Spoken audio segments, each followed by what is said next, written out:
E se o maior traidor da história cristã não fosse, na verdade, um vilão, mas sim o mais obediente dos discípulos?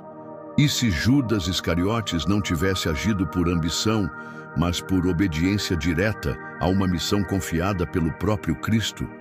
É exatamente isso que o Evangelho de Judas propõe. E esse questionamento tem o poder de abalar as fundações do entendimento tradicional sobre a redenção, a traição e o propósito divino. Antes de continuarmos, se esse tipo de conteúdo faz sentido para você, aproveita para se inscrever no canal agora. Estamos só começando e você não vai querer perder a profundidade dessa reflexão. No Evangelho de Judas, um texto apócrifo descoberto em um códice egípcio e publicado em 2006, lemos que Jesus teria compartilhado com Judas um conhecimento exclusivo, oculto dos outros discípulos. Nele, Judas é retratado como o único que realmente compreendeu a natureza espiritual e eterna do Cristo. Em uma passagem emblemática, Jesus diz a Judas: "Você sacrificará o homem que me reveste." Essa frase carrega uma profundidade teológica imensa. Segundo essa visão, Jesus estaria se referindo ao seu corpo físico, e Judas teria sido o instrumento necessário para libertar o Espírito Divino da prisão da carne. 1. O enigma de Judas Iscariotes. Judas é uma das figuras mais misteriosas da Bíblia, conhecido por trair Jesus. Seu nome, que significa louvor, ou aquele que dá graças, contrasta tragicamente com seu ato de traição. A origem do termo Iscariotes é debatida. Pode indicar sua cidade natal, Querió, ou uma possível ligação com os sicários, revolucionários judeus.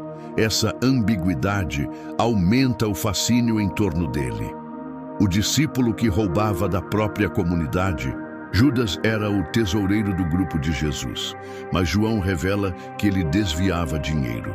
Sua ganância ficou evidente no episódio em que criticou Maria por ungir Jesus com perfume caro, alegando preocupação com os pobres, quando na verdade queria o dinheiro para si.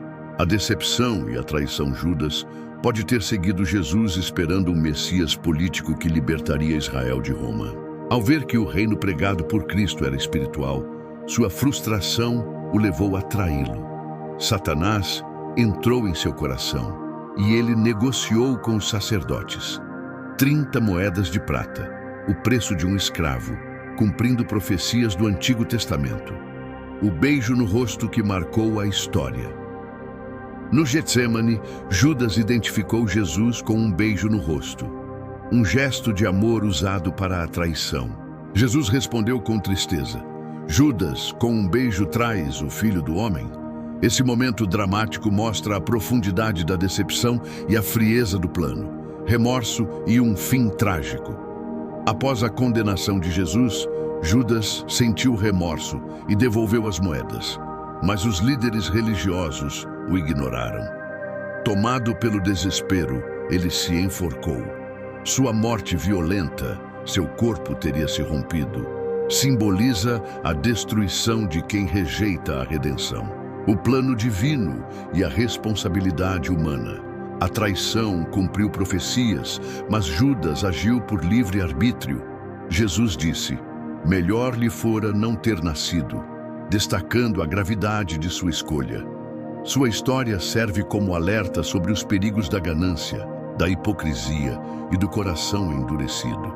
A substituição e a continuidade da missão. Com a morte de Judas, os discípulos escolheram Matias para ocupar seu lugar, mostrando que a traição não impediu o plano de Deus. A igreja seguiu em frente, fortalecida pelo Espírito Santo. Isso nos remete a João 10, 17-18, onde o próprio Jesus declara: "Por isso o Pai me ama, porque dou a minha vida para retomá-la. Ninguém a tira de mim, mas eu a dou por minha espontânea vontade." Aqui, o sacrifício de Cristo é algo voluntário. O Evangelho de Judas amplia esse conceito, sugerindo que o instrumento humano desse plano, Judas, agiu sob ordem divina e não por corrupção. Quantas vezes na vida nós interpretamos mal os caminhos que Deus traça para nós ou para os outros? Julgamos sem conhecer o plano completo. Em Isaías 55:8-9, Deus nos lembra: porque os meus pensamentos não são os vossos pensamentos, nem os vossos caminhos os meus caminhos, diz o Senhor. Judas, segundo essa perspectiva, aceitou um papel que o tornaria odiado, esquecido e amaldiçoado aos olhos do mundo, mas que, no plano divino, teria sido essencial. Talvez o maior ensinamento do Evangelho de Judas não seja sobre Judas em si, mas sobre nossa limitação humana em compreender o que é certo aos olhos de Deus. Às vezes, o que parece desonra é, na verdade, redenção. O que parece destruição é libertação. O que parece traição é cumprimento de propósito. Se essa mensagem está ressoando no seu coração, fica comigo mais um pouco, porque o que vem a seguir pode te confrontar de um jeito transformador. Outro aspecto poderoso do texto é o contraste entre a visão terrena dos discípulos e a visão espiritual proposta por Jesus. No Evangelho de Judas, Jesus critica os outros apóstolos por não entenderem a natureza real do reino. Eles ainda esperavam um reino físico, político, enquanto Judas havia compreendido a dimensão eterna. Isso nos convida a refletir.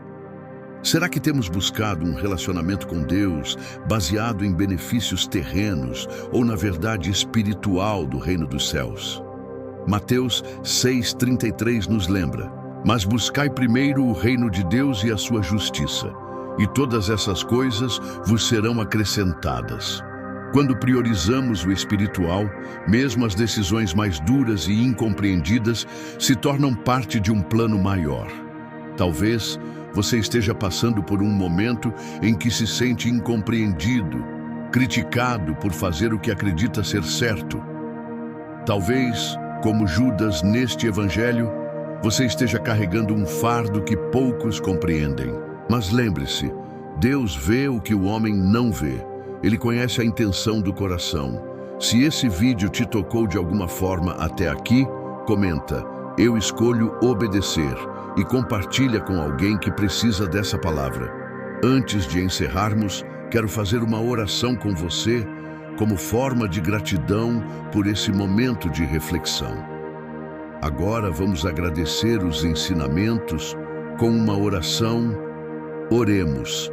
Senhor Deus, obrigado por esta oportunidade de mergulhar mais fundo na Tua palavra, mesmo através de textos que nos desafiam e nos tiram da zona de conforto. Obrigado por nos lembrar que nem sempre o que parece justo aos nossos olhos é justo diante do Teu propósito eterno.